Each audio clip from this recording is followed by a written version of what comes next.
सामने वो स्टोरी लाई हूँ जो आपके जीने की सोच बदल देगी। एक बार की बात है, एक बैल होता है, वो कुएं में गिर जाता है।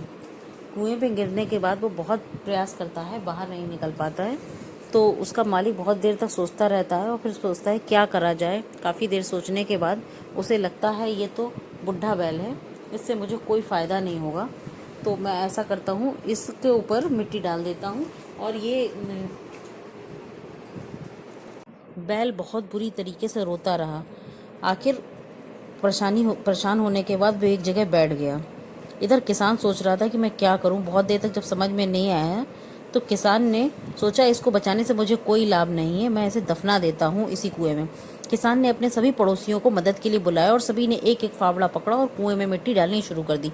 जैसे ही बैल के समझ में आया यह क्या हो रहा है, वह जोर जोर से चीख कर रोने लगा और अचानक वह आश्चर्यजनक रूप से शांत भी हो गया। सब लोग चुपचाप कुएं में मिट्टी डालते रहे। तभी किसान ने कुएं में झांका तो वह आश्चर्य से सन्न रह गया। अपनी पीठ पर पड़ने वाली हर फावड़े की मिट्टी के साथ वह बैल एक आश्चर्यजनक हरकत कर रहा था और हिल हिल कर उस मिट्टी को नीचे गिराता जा रहा था और एक कदम ऊपर बढ़ जाता था। जैसे जैसे किसान तथा उसके पड़ोसी उसके ऊपर मिट्टी डाल रहे थे वैसे वैसे वो और ऊपर बढ़ता था। वह हिल हिल कर उस मिट्टी को गिरा देता और एक सीढ़ी ऊपर चढ़ जाता था। जल्दी ही सबको आश्चर्यचकित करते हुए वह बैल कुएं के किनारे पर पहुंच गया और फिर कूदकर बाहर आ गया।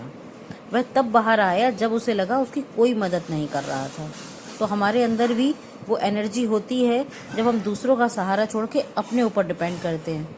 ध्यान रहे आपके जीवन में भी बहुत तरफ से मिट्टी फेंकी जाएगी, बहुत ही तरह की गंदगी आपके ऊपर गिरेगी। कि कभी आपको आगे बढ़ने से रोकने के लिए कोई बेकार में ही आपकी आलोचना करेगा, कोई आपकी सफलता से ईर्ष्या के कारण आपको बेकार में ही भला बुरा कहेगा, कोई आपसे आगे निकलने के लिए ऐसे रास्ते अपनाता हुआ दिखेगा जो आपके आदर्शों के विरुद्ध होंगे। ऐसे में आपको हतोत्साहित होकर कुएं में ही नहीं पड़े रहना है, बल्कि साहस के साथ हर तरह की गंदगी को गिरा देना है और उससे सीख लेकर उसे सीढ़ी बनाकर बिना अपने आदर्शों का त्याग किए हुए अपने कदमों को आगे बढ़ाते जाना है। सकारात्मक रहें, सकारात्मक जिएं। संसार में सबसे बड़ी संपत्ति बुद्धि, सबसे बड़ा हथियार धैर्य, सबसे बड़ी सुरक्षा विश्वास और सबसे बढ़िया दवा हंसी है। और बड़े आश्चर्य की बात है, ये सभी निःशुल्क हैं। सोच बदलिए, जिंदगी बदलेगी। जय हिंद, जय भारत।